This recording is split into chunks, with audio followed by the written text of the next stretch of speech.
Hi guys, what's going on, and welcome to another video on Conqueror's Blade.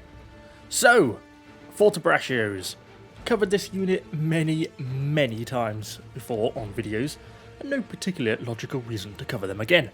But they are a unit I do really enjoy playing, and since we've just got to the point in the channel now that I like to try and find excuses to play units that I really just want to play, here we are. We've covered them pretty much in terms of their veterancy line before, but they've undergone quite a lot of evolution since what they originally were back in Season 3, when they came out and they were insanely powerful. They basically then underwent a fairly significant nerf, but then we got the introduction of epic doctrines, more specifically the one that gave them the bracing stun back. So then that suddenly became worthwhile throwing that one back on. Of course, we've also got things like the increased damage while bracing, which of course makes sense, the breakthrough doctrine, a little bit of extra damage, a little bit of extra armor penetration as well. Makes for a really interesting unit. The bracing stun is what really kind of works nicely for them, but they also actually work really effectively just in loose formation, because their base damage is actually really kind of fairly decent, or more specifically I guess their armor penetration means they can apply full base damage, and they can stab from quite a long way away. It makes them really quite nice in loose formation, particularly sometimes as a hero killer. So hopefully we'll kind of get to see a little bit of that in some of the battles as well.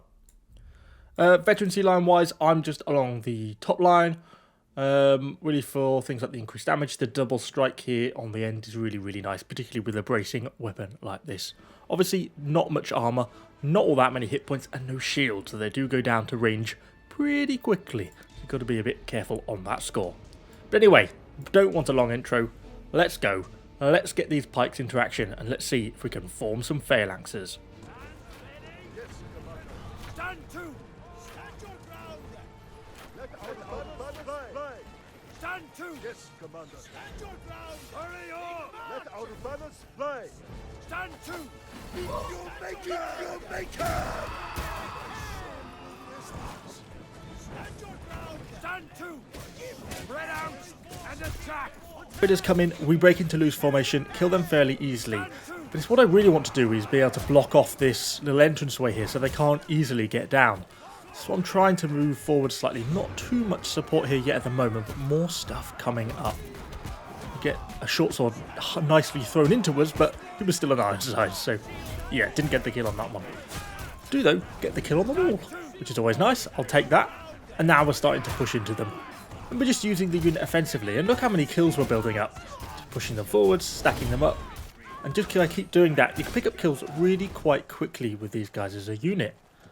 I decided not to sort of chase up the walls and go on from there. It's not really what I wanted to do, particularly as we're currently losing control of the A point. But the unit is, yeah, very effective at picking up kills very quickly. I mean, that's one of the reasons why I really like them. So, pushing back down to the A point. Got this little spear here, having a little bit of a cheeky look around. I'm trying to kind of keep an eye on the unit, but I'm also wanting to get on A point. We get this hero who basically comes over to us, which gives us an opportunity to get sort of stuck in and just finish him off. And then we've got quite a lot of cav. So I change over to line formation to give me a bit of a wider frontage. I'm just sort of moving forwards. We get quite a lot of friendly stuff coming in as well, which controls it. And so I go over to these Senjis over in the corner. Actually take quite a lot of damage quite quickly, almost get myself killed. Thankfully, Fortebraccios turn up in time, along with the rest of the team, and they're able to kind of get them driven out. But yeah, very nearly got myself killed on that corner. But with them dead, I'm basically the A point clear. I decided to start to move down and start to try and get set up quickly in front of this gateway because we've got more enemy cav coming in. You see, by getting set up, we can start to take some of that cav down as it tries to charge through the gateway. You see, like that one there.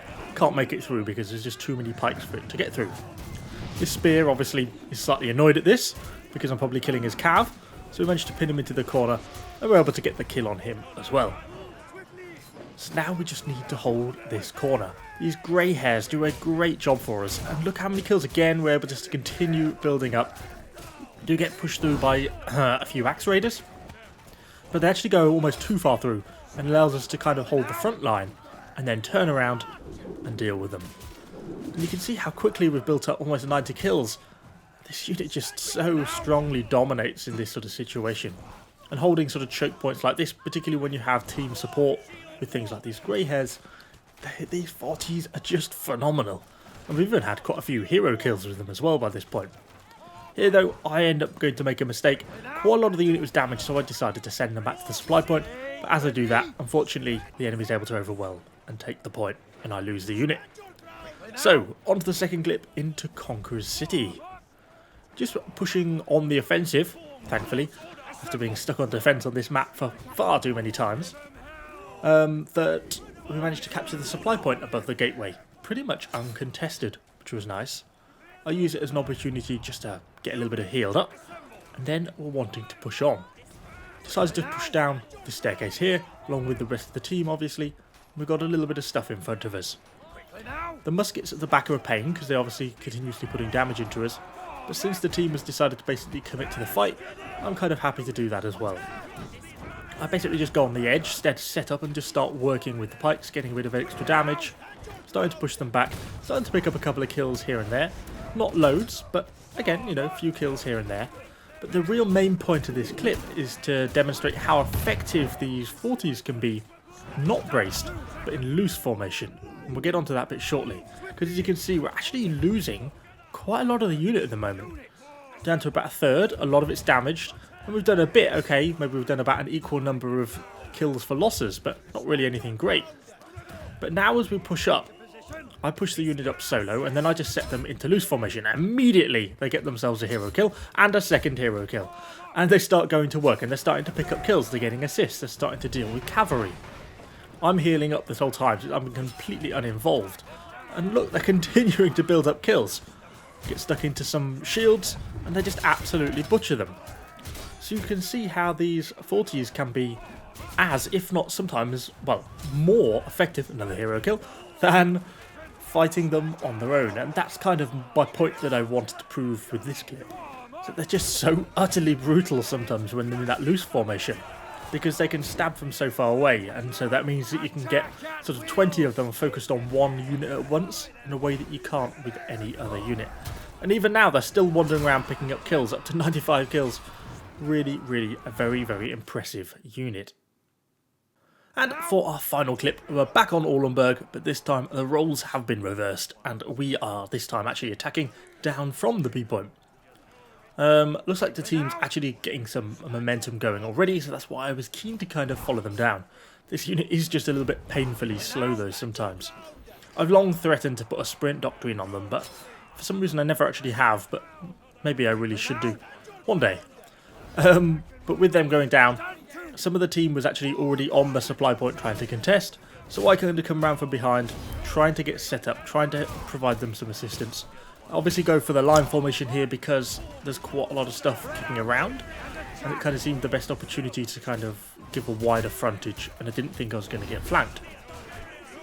So then I set them in just a loose formation here, until we get basically pushed by these Imperial pikes. Then I pull the unit back to sort of reform a new line so that we can actually sort of brace into these Imp pikes, because otherwise I thought I was kind of at risk of kind of dealing with them there. I can see this unit of paladins coming to try and flank me. They seem to be particularly focused on me. I managed to actually avoid their charge, but I don't get to get set up in time to really deal with them. So that means I'm forced not into line like I'd have liked to have been, to at least get some of the bracing done on them at least initially, but have to fight them loosely. Kind of wish this friendly unit of grey hairs had charged into the back of them, would have been nice, but unfortunately it wasn't to be.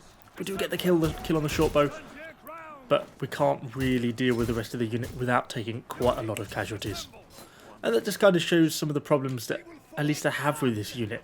It can be great in so many situations, and yet in others like that, I find you can really struggle with the unit. I guess it was good to be able to avoid the charge, but then how do you deal with the unit? I suppose maybe I could have just kept running to give myself some more space and then turned around and set up and hoped that the paladins walked in sort of front on. Maybe would have been a better way of dealing with the unit, but it's always going to be fairly challenging.